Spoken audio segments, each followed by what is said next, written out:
Okay, so hello everyone. Today on the podcast we have Rebecca Tilling, who is MD of Puremaison, domestic and commercial cleaners operating around the Northwest. Welcome. Thank you. Nice to be here. Yeah. Tell us about yourself. Oh goodness, it's a big topic in itself. But we get to my age, it's certainly a big topic. So I'm in my early 50s. Not that you need to know that. No.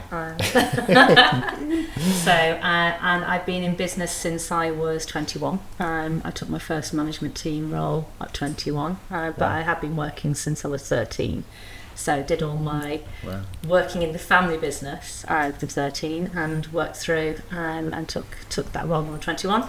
And I've been working hard ever since, like I think you do. I have 2 kids and pretty good life, I think.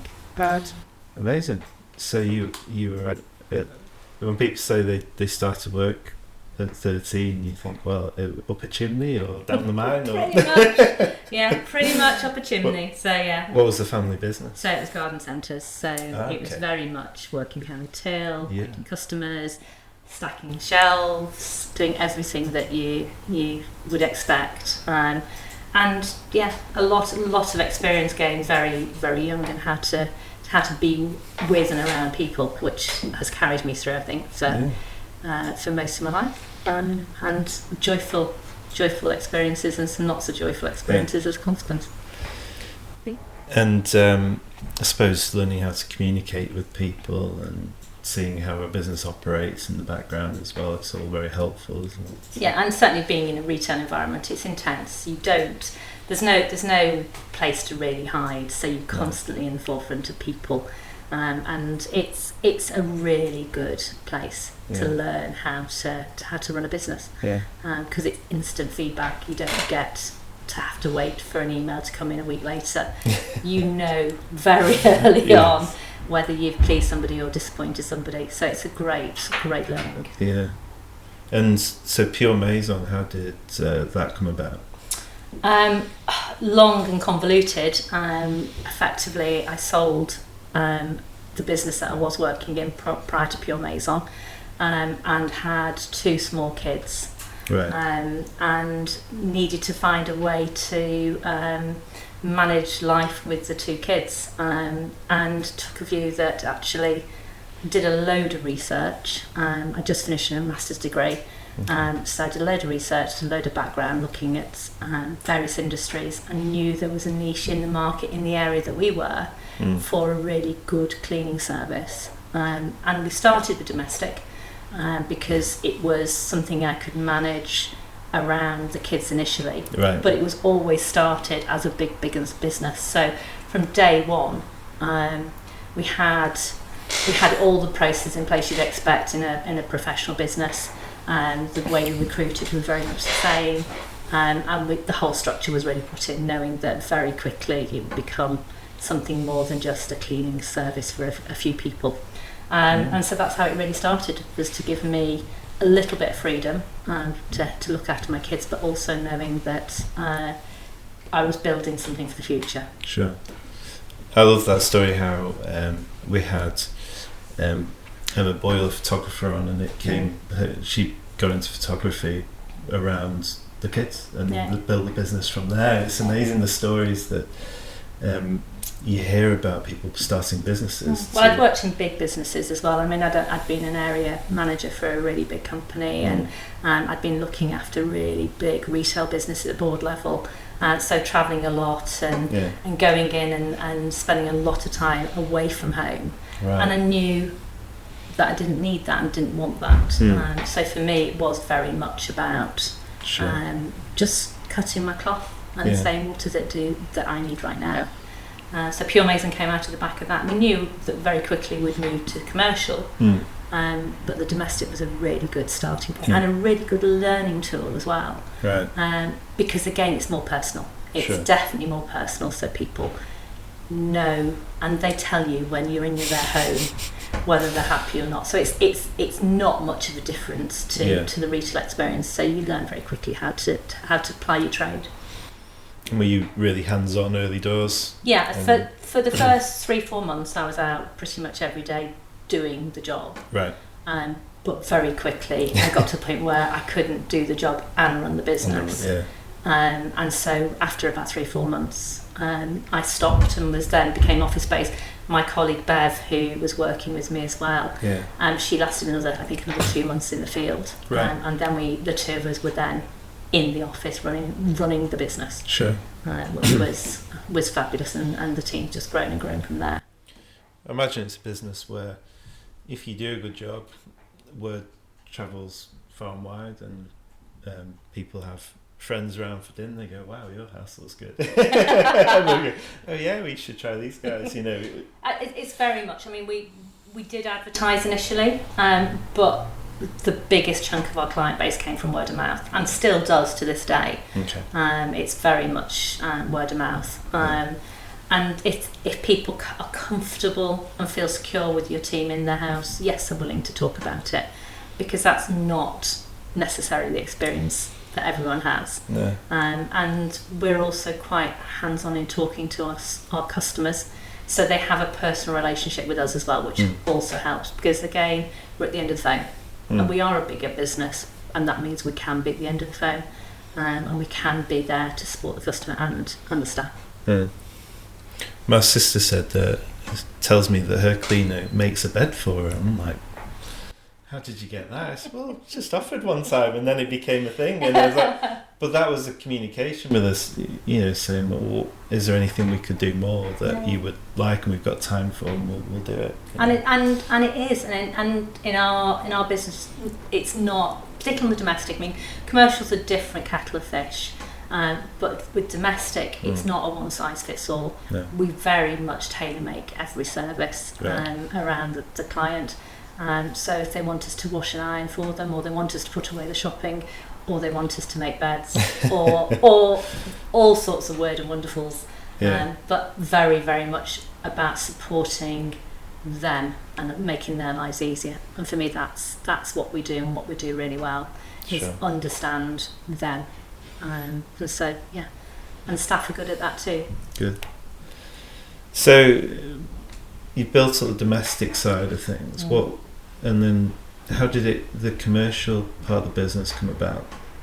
Again, we knew that it was part of the build of the actual business from day one.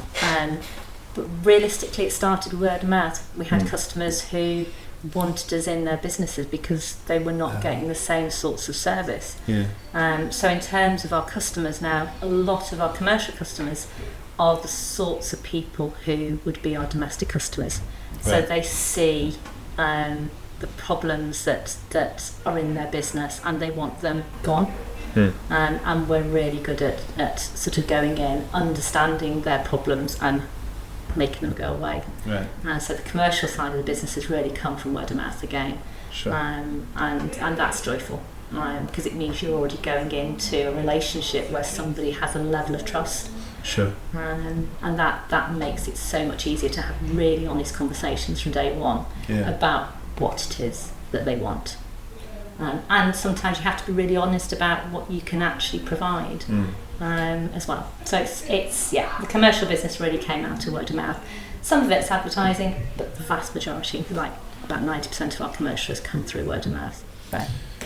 And so, I mean, this might sound like a stupid question, and I'm full of them. What's the main kind of difference then between the commercial work and domestic, would you say? It's largely the personal nature. So domestic, you're in somebody's home, you're in their environment, often in their lives, because a lot of our clients are at home when we're there. So what's going on in their life is very apparent. And we have to work around that, and we have to support them and be mindful of what's going on in their lives. And sometimes you catch a person on a bad day, and you have to catch and look after them, or make them a cup of tea. And sometimes they're having a wonderful day, and you're sharing celebrations with them. So domestic's very much personal. Commercial, because it's word of mouth, a lot of our clients, it's also quite personal. It tends to be owner managers, it tends to be senior managers who basically get us in. They've had poor experiences before and they don't want to do that anymore. Sure. And so, yes, there's a personal element. They just want to relax in their own environment. They want us to see what they see. Sure. And to take away the pain, and we know that's what we do. Cleaning's only part of what we do, but in commercial, it's less fraught often. It's we've got an agreed plan. We go in, we do the same sorts of things every day, and it becomes much more routine. Whereas in domestic, there's a lot more variability. Is it out of the I suppose out of office hours a lot of the time as well? So. Yeah, I mean our earliest teams start around 4:30 in the morning. So Bev, my colleague, works from 4:30. So supporting the teams, making sure that they know we're there as well. And our latest team finishes around 10. So it is out of hours, but we have an awful lot of full-time cleaners as well who work during a normal working day. So it's it's a real mix. But we are blessed that we've got such an amazing sort of team, and some of that's you reap what you sow. Sure. But we've got such a committed, hard-working team, and they are brilliant. So I can't fault them enough.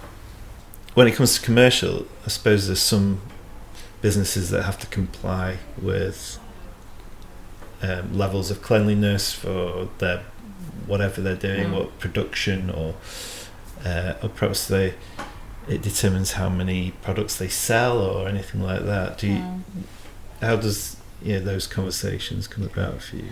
I mean, the sorts of commercial we tend to do is more general. Sorry, the sorts of commercial cleaning, I should say, is more general cleaning. So it's there's very little pressure from outside agencies. However, we do quite a lot of building cleaning, building site cleaning, and therefore you're under the cosh of the health and safety guys. And so it's, from our perspective, it's about making sure that you're doing the right thing from day one, because you're not going to get a second chance, particularly on some of the larger building sites, if you get it wrong. Right. And so knowing the sort of the regulatory framework on a site is really important, and we do that on the factory sites as well, to be fair. But understanding what you have to do to make sure that your team is safe, because that's a bigger issue than cleanliness. It tends to be in the sorts of environments we're in. It's about safety. Sure. Cleanliness is something you can teach, and we teach our teams how to clean, what products to use, what the right products in the right environments, and things like that. The biggest thing for us is, particularly on more commercial sites, is about safety and about making sure that the team are looking after themselves but also looking after our clients, and that's a big pressure, particularly on some of the bigger sites we look after, where you've got things like forklift trucks, or you've got large quantities of sort of dust and things like that. Those are the sorts of things that we've got to be more mindful of, and just having really high standards through on the cleanliness side is important for their users. And that's probably the nearest.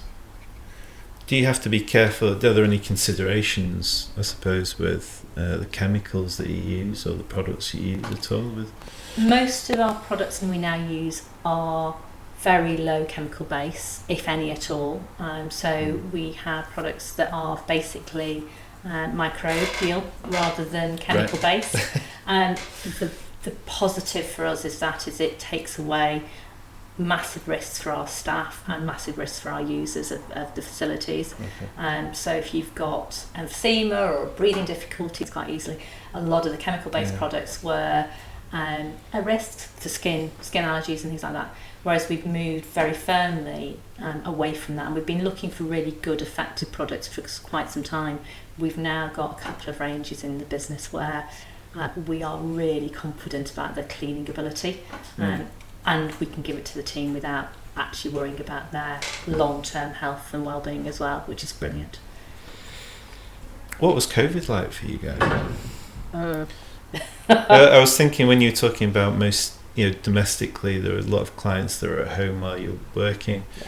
I suppose that might have been different before COVID. There might been more people in work in the office. Yeah, I mean, certainly we've seen a shift in the domestic side for people working. We've seen a shift in the commercial side for people not working. So we've seen some of our bigger buildings, the occupancy rates coming down marginally, and as people shift to 3 days out of 5 and things like that, whereas they would automatically have gone in 5 days prior to COVID. So it's had made a difference.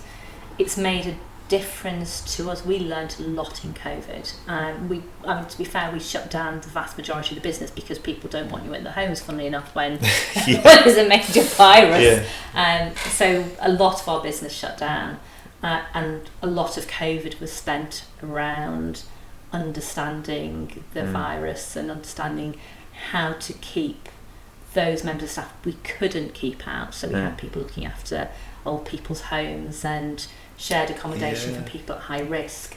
We couldn't stop them working. They were effectively seen as sort of key workers. Sure. But we had to look very hard at how we kept them safe. And actually, in our business, we didn't have a single case of COVID until the second wave, and that was towards the end of the second wave.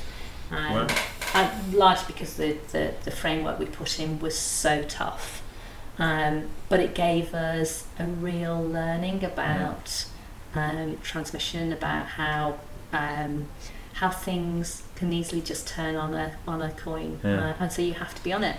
And so it was a really tough business side, but really good for learning, and very good in terms of then coming out of COVID, people were not willing to accept poor standards of cleaning any longer, and a lot of commercial places were like, oh, it'll do, whereas coming out of COVID we saw a real step change where we were getting calls from companies who were really, really unhappy with what they'd had previously and weren't prepared to go on in that way. So it was a good growth time for us post-COVID.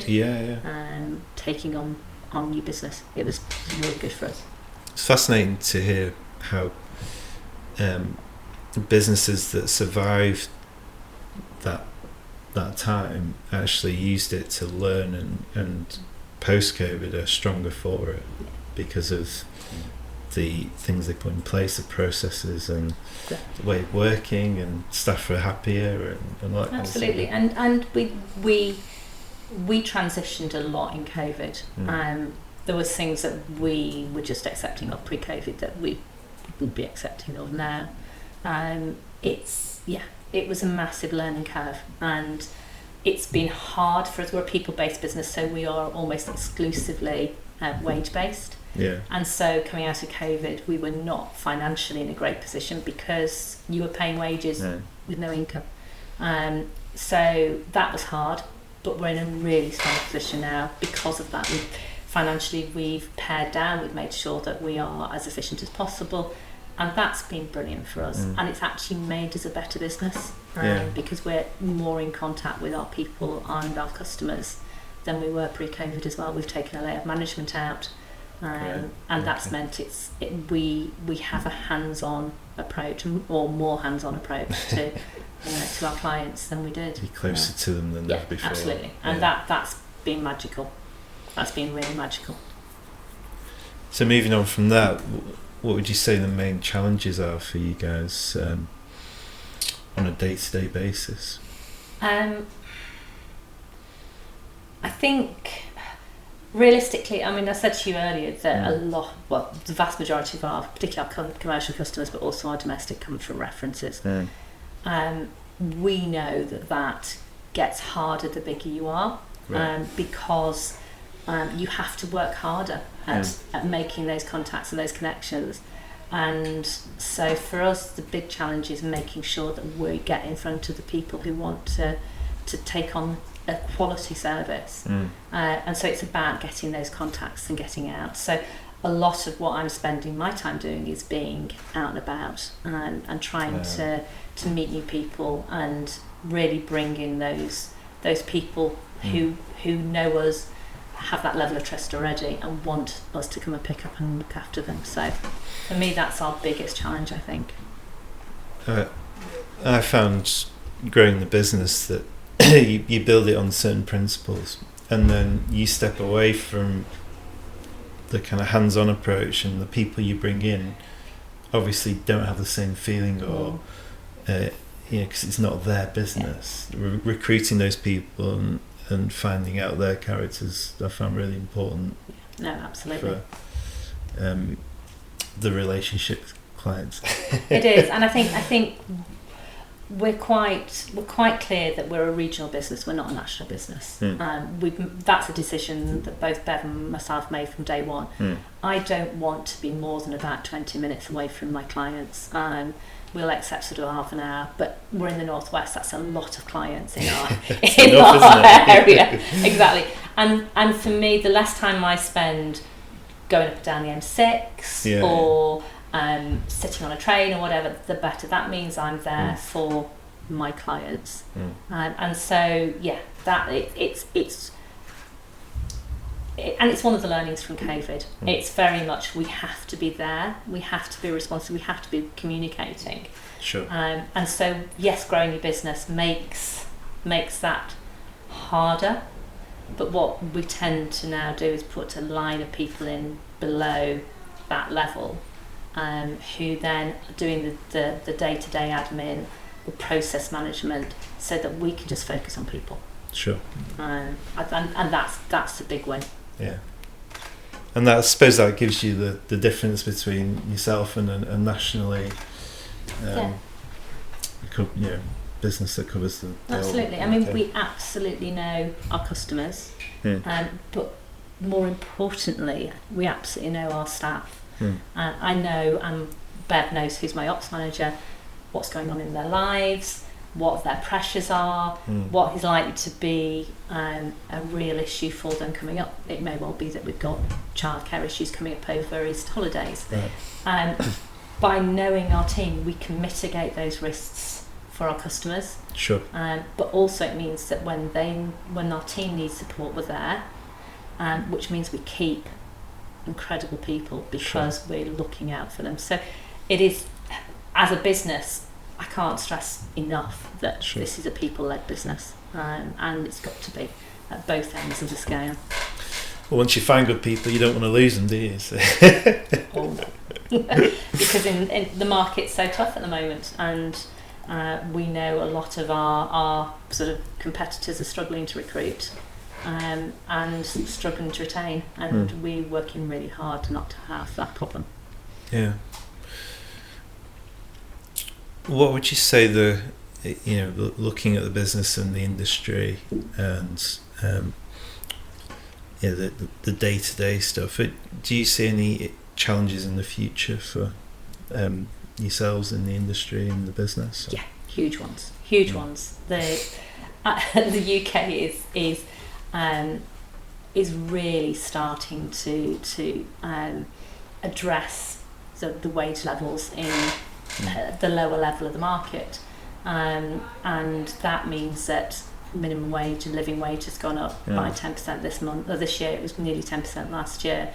We're having to pass those costs directly onto our customers. We have no choice. We are entirely people. We don't, other than paying the odd professional service, all we pay is people. And so that sort of step change in the wage rates, even if we are not paying minimum wage to a member of staff, we still got to keep their wage rates in line with other people. And so asking a domestic customer to pay 10% increase in their charges last year, 10% this year, and that's not something that is going to finish. The government, I think, will probably continue doing that. Yeah. And rightly so. But nevertheless, though that's a massive challenge, the shortage of labour in the market is a massive challenge. It is neither of those are going to go away anytime soon. Those are things that you've just got to knuckle down, work out what your business looks like with those changes in place, and just keep moving forward.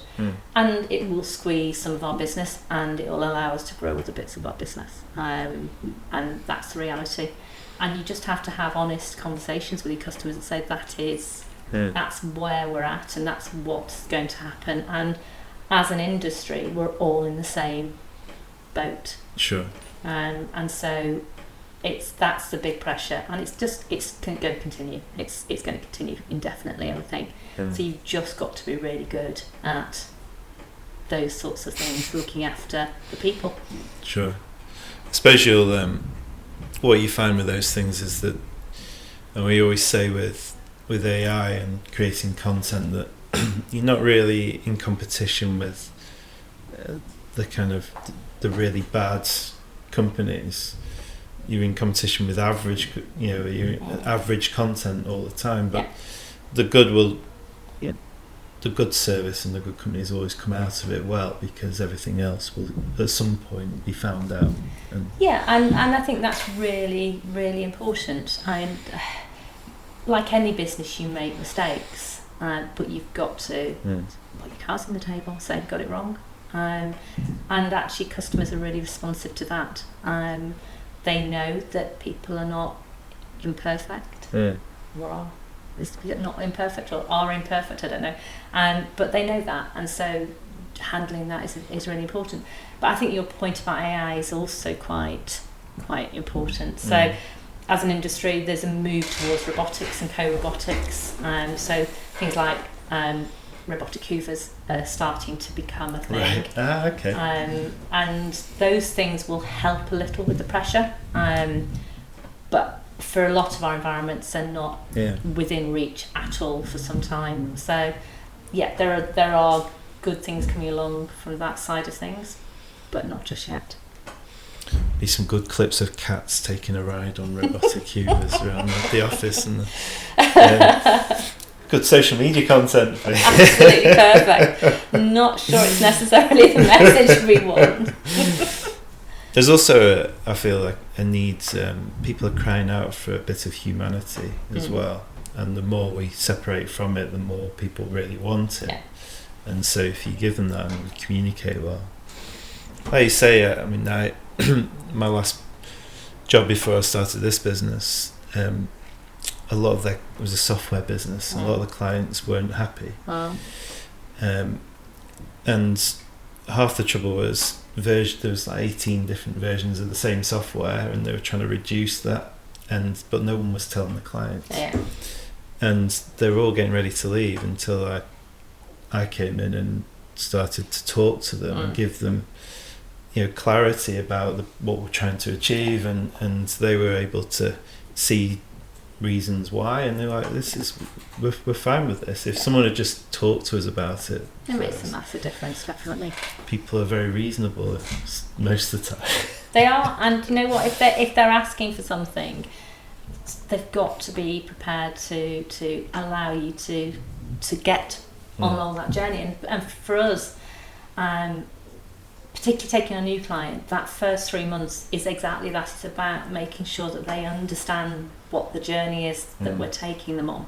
Because often you take over a team of people who've been in place, so there's TUPE regulations, which means that by law we have to take on what's there already, because they had jobs and job contracts.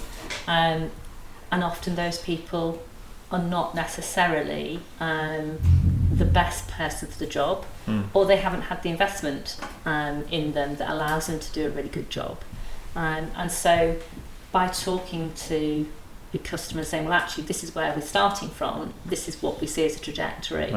It may take us 3-4 months to get to there, because we might have to go and do regular visits, regular reviews with the team, explaining to them, retraining them, whatever it might be, to get them to be the team that they want, or to choose to exit because they're never going to be the team that they want. That's a journey, and I'm good, but I'm not a miracle. Expectations, exactly. Yeah. And we very rarely find that a client doesn't come on that journey with us willingly. Yeah. So, if you were to have one bit of advice for other business owners, what would that be?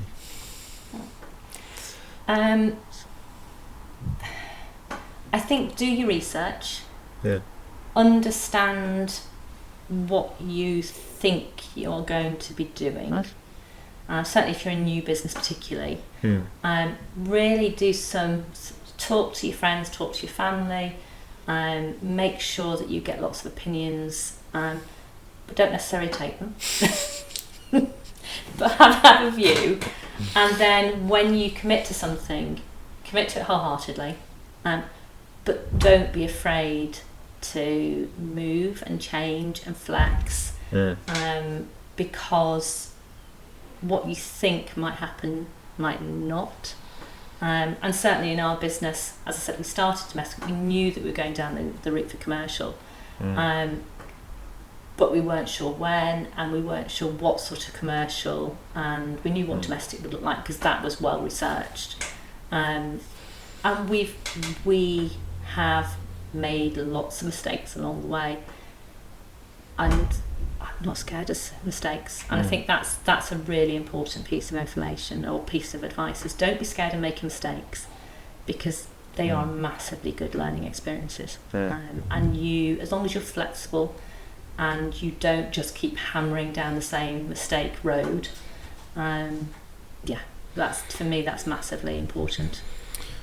It's interesting, one of the things that we always trying to do with our clients is help them compete against the big boys online. And you can do that more online than you can in real life, I think.